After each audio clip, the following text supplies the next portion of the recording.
Hey everybody, welcome to another episode of Ask Dr. Testosterone, starring Dr. George N. Touliatos and brought to you by his new grand opus, The Bible of Bodybuilding 2.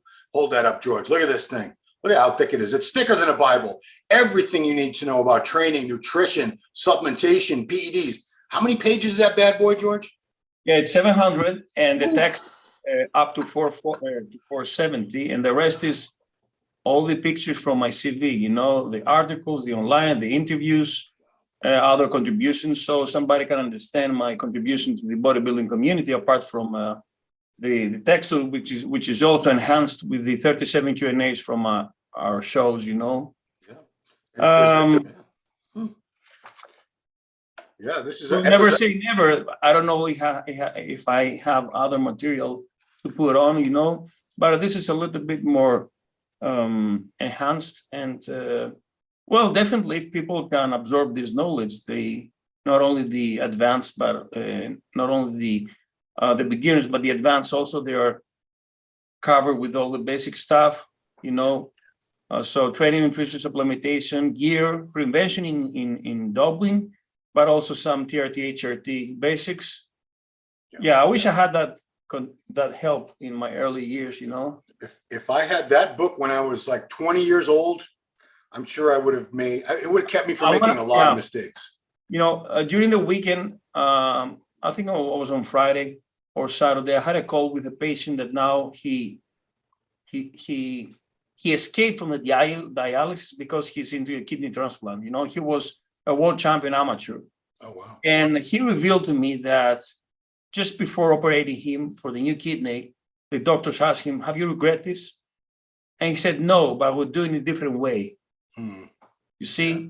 So people, I want my legacy to be people not avoid doing my mistakes, because also I was a fool and was too naive and perhaps too spontaneous, driven from my passion. I had no knowledge about the potential risk factors back then. Yeah. And now I'm more scary to use not just the doses, but the compounds I was using back then, you know? Yeah. I mean, I think about 25 years of underground steroids I've been pumping in my body. God, made in somebody's bathtub, somebody's sink, you know, who knows? A bucket with a big spoon. I don't know. Yeah. Anyway, last week was episode 200. We talked to he's not a doctor, I'm sorry. Is he? Michael Cox's? Michael Cox's, no, he's the owner of Balance by Ramon. He runs also this pharmacy. Yeah. Yeah, so and now we're at 201. Yeah, so 201. So we built up some questions, doctor, because, you know, we get questions every week, and last week we didn't do any questions. So let's get right to the first Trenbolone based questions. Everyone loves to ask about Trenbolone. So number one, can I add Trenbolone to my HRT protocol? Will a low dose of 50 to 100 milligrams per week be sustainable for life? What about side effects? Can I be on Tren forever?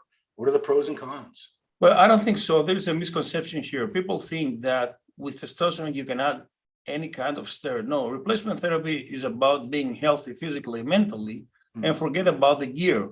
Occasionally, you may use a little bit of Deca just for the sake of your joints, unless you are 60-year-old on TRT and you have a bone fracture or anemia or muscle wasting. So forget about matching a different small cycles during TRT.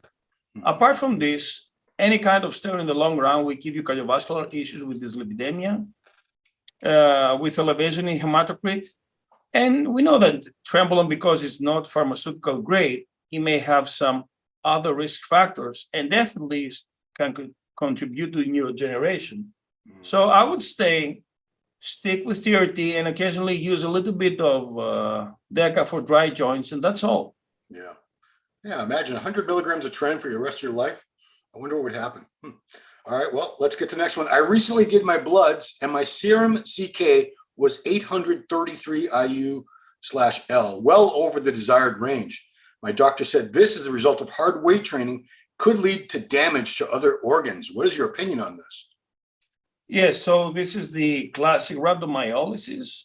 That means rupture of the skeletal muscle that releases myoglobin, which is the protein carrier to the skeletal muscle, which is actually toxic to the renal glomerulus and can harm the kidney with glomerulosclerosis, and elevation of the creatinine, because also muscles contain creatine that will metabolize the creatinine, elevate the creatinine value.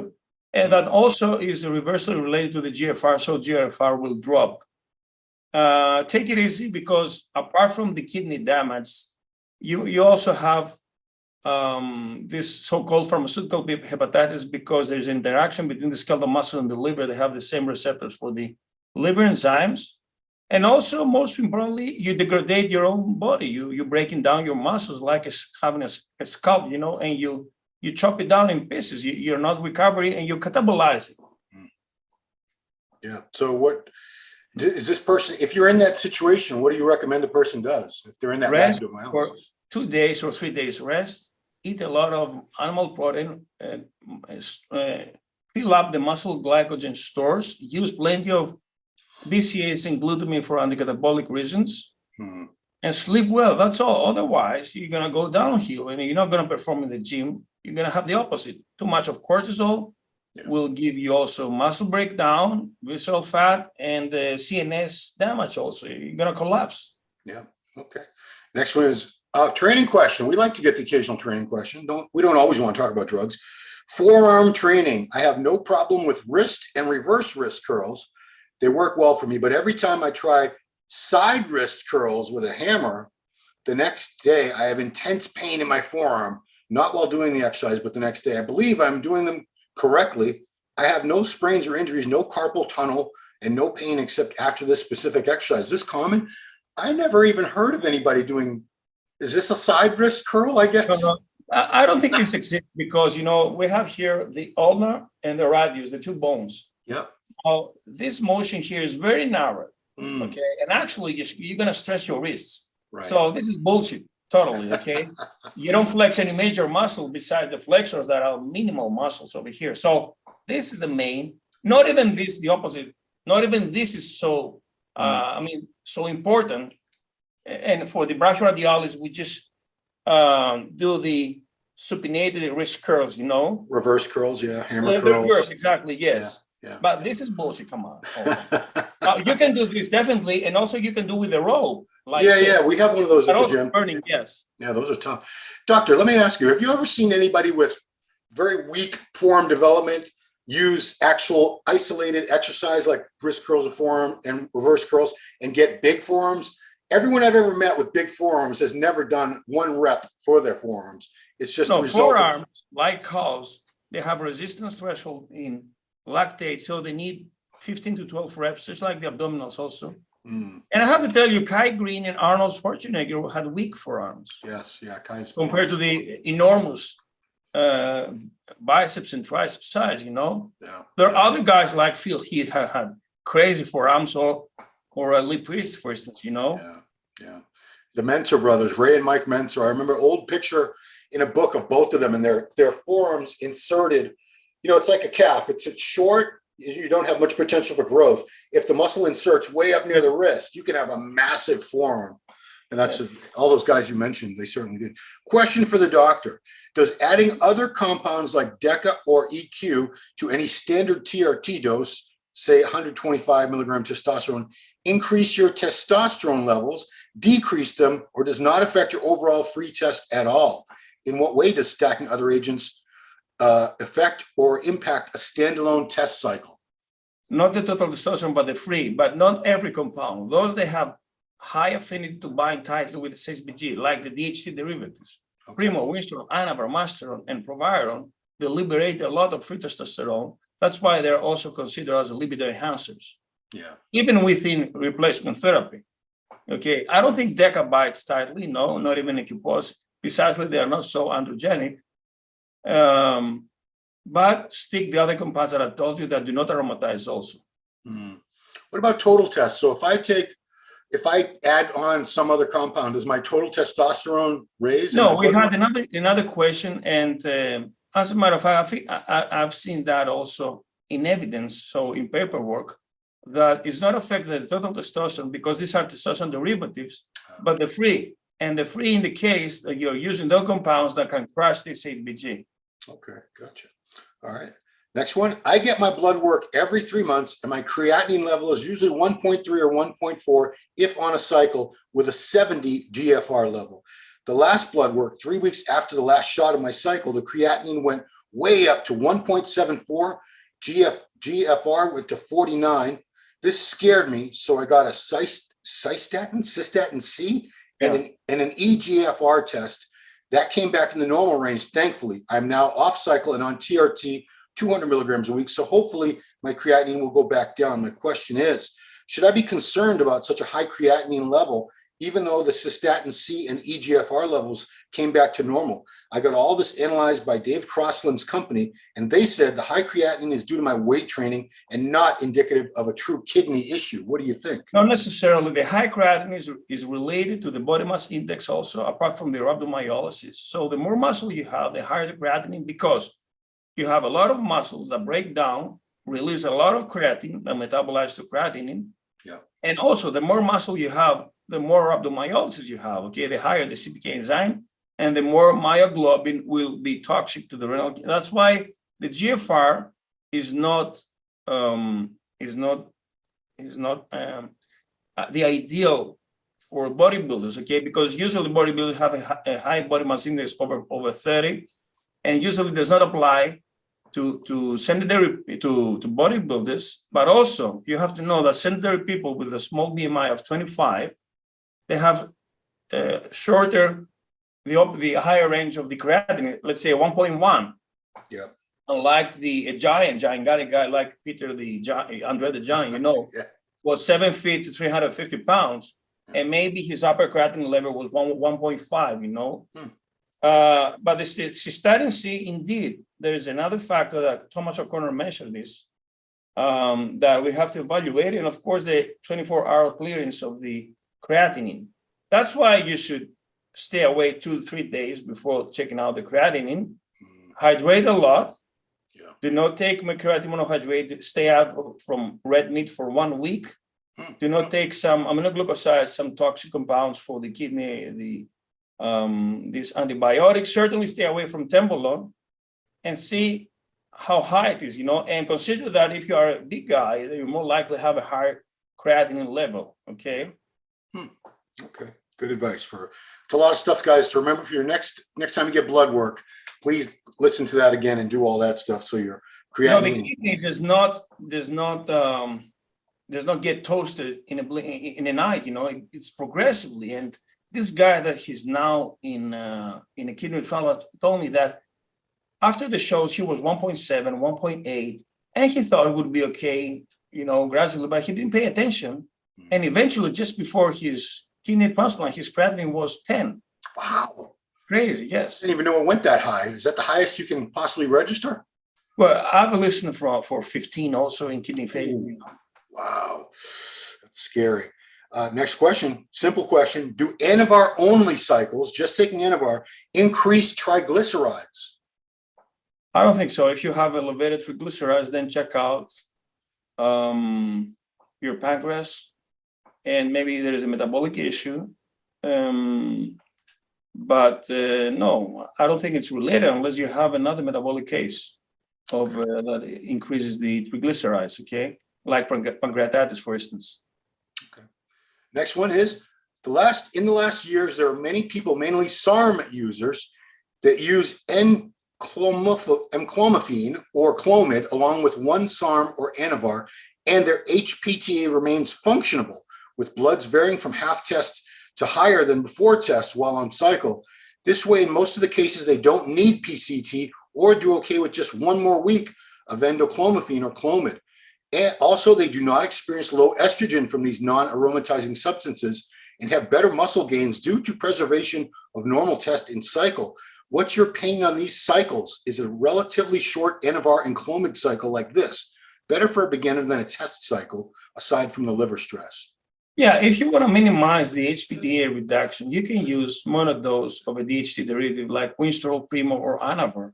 The point is, within the cycle, you're going to miss the advantages of having also an androgen like testosterone or masteron, for instance, or even proviron. So you need to stack them both to have the synergistic effect. Yeah, I mean, I can't imagine making many gains off just a Anavar. I mean, unless you did a lot of Anavar. Yeah, the track athletes that they don't care, of course, about muscle size, let's say the sprinters, They just use Anavar for explosiveness, speed, and ATP production. So they don't care about the size, but how fast they go and the fire the impulses, and also perhaps some anti-catabolic effect during the diet for the catabolic overtraining. So yeah, they use monodose or Winslow of Anavar, the sprinters, for instance, like Ben Johnson, but they don't care about getting big with testosterone. In this case, you have, a lesser suppression of the hpta. Yeah. Doctor, I know you were a track athlete. Were you a sprinter? Sprinting and long jump, yes, and relay also. Okay. Yeah, that's why you still you've always followed the Olympics for those events, right? Yeah, but also you see that most likely the sprinters resemble the bodybuilders, like Kevin Lebroni. Yeah. Still does some 50 yards, sprinting. Yeah. What was the name of that? He tried to race Wayne Chambers. Wayne Chambers. It was crazy. Yeah. And I asked Kevin, I said, during the first 10 meters, he was a little bit even, Yeah. And Kevin said he never ran track once in his life. He didn't even play football, nothing. He just was an athletic. He was a great footballer, in the NFL. Yeah. And then he broke his leg and he started doing weightlifting. So they're very tight, very close, because you have the fast twitch white muscle fibers. Yeah. Here's a good question. When would it be most necessary to take Cabergoline on a particular cycle? I've never taken that in my life. Theoretically, when you are using the 19 testosterone, but it's not necessary that when you're going to run Deca, you're going to see your prolactin elevated. Prolactin elevated also with other compounds, with SSRIs, under hypothyroidism, under stress, under insomnia, under marijuana also. So, but check it out when you're running Deca and Tren. Check out your prolactin, how it goes. Yeah, I mean, what are some symptoms of very high prolactin levels? Well, you have this kind of gynecomastia, but also it's very weird, this milky thing production that protrudes here in the nipple.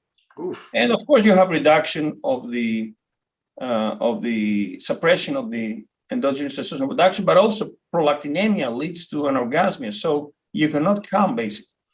And you're having stuff coming out of your nipples, right? That's horrible.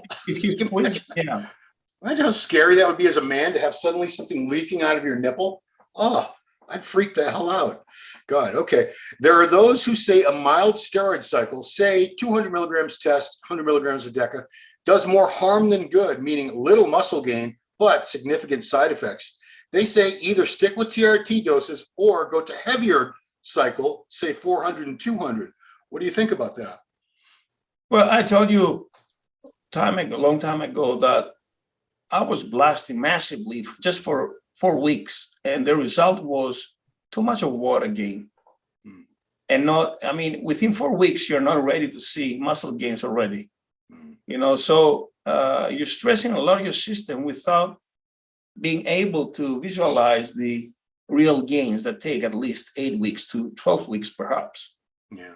So I think it's not clever to abuse for a short period of time, and you're going to stress your organs instead of taking a moderate dose for a double of this duration, Yeah. I guess the question is, so if a person does not need TRT, they have normal levels, and they take a TRT dose of testosterone, say 200 milligrams, and maybe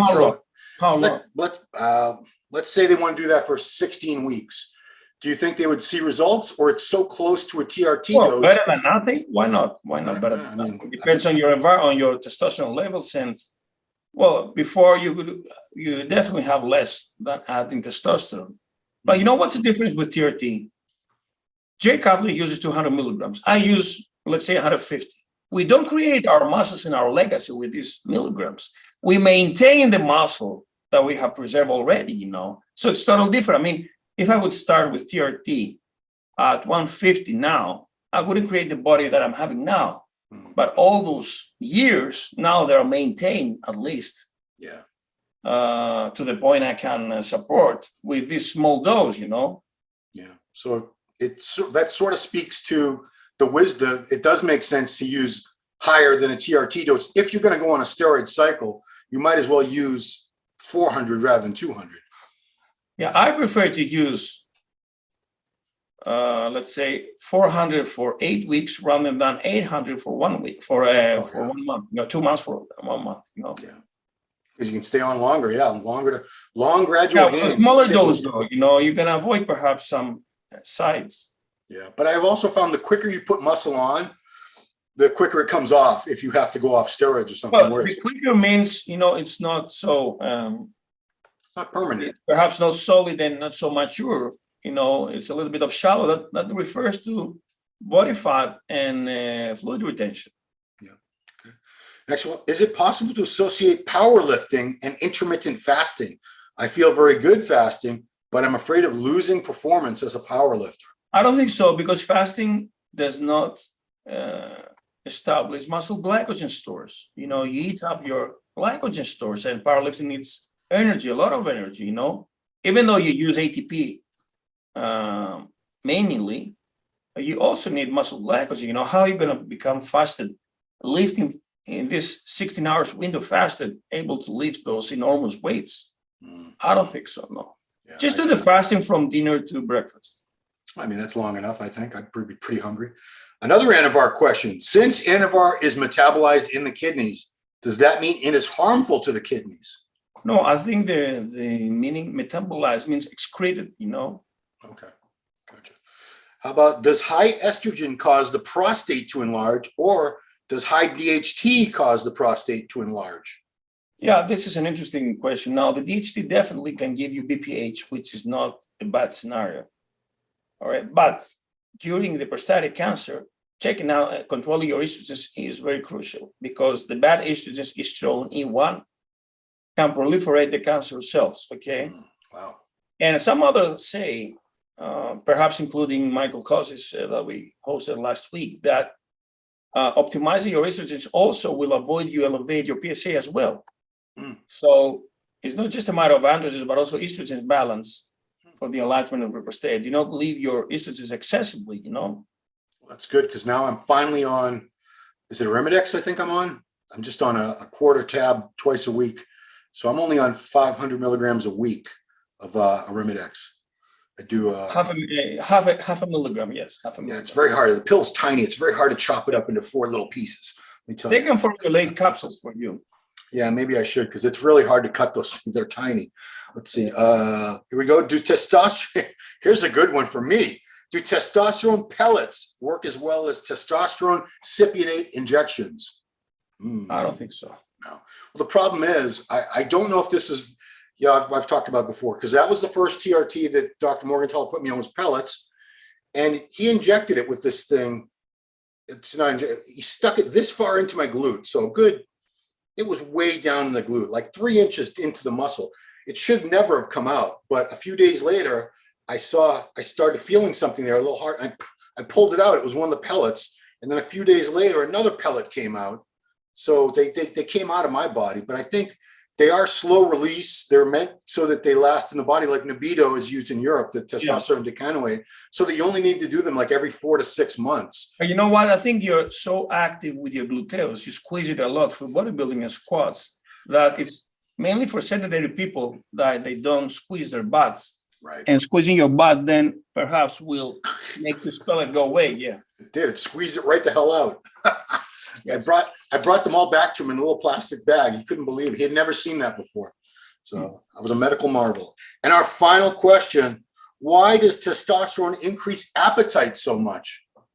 Simply because it increases your basal metabolic rate by building more muscle, increase your BMI, that equals more BMR, and muscles are our babies. They want food to grow. Bodybuilders, we starve because we have this flesh, this piece of meat that always demands nitrogen and glycogen, feed me because I want to grow. Otherwise, I'm going to get smaller. It's paranoid for us losing the muscle, and skinny people, skinny fat also people just have 1 meal a day and they don't eat and they don't starve and they're not so hungry. Yeah. And they're looking at us that eating every 3 hours and they get so jealous. Have you ever gone on vacation, doctor, with regular people who only eat like once or twice a day? Yeah, we couldn't get along. I was a pain in the ass for them, and I think I was thinking that I was going to lose my mentality, my focus with them, Yeah, that's, I can vividly remember Orlando, Florida. This was like 10, 12 years ago. I was there with two of my sister-in-laws, their kids. I had one of my son was with me. They only ate like once or twice. They had a little tiny breakfast. They had a big dinner, and that was really it. And I was starving. I had bars with me, but I was like, can we stop and eat? I'll be quick. And I was like ruining the vacation for everybody. So yeah.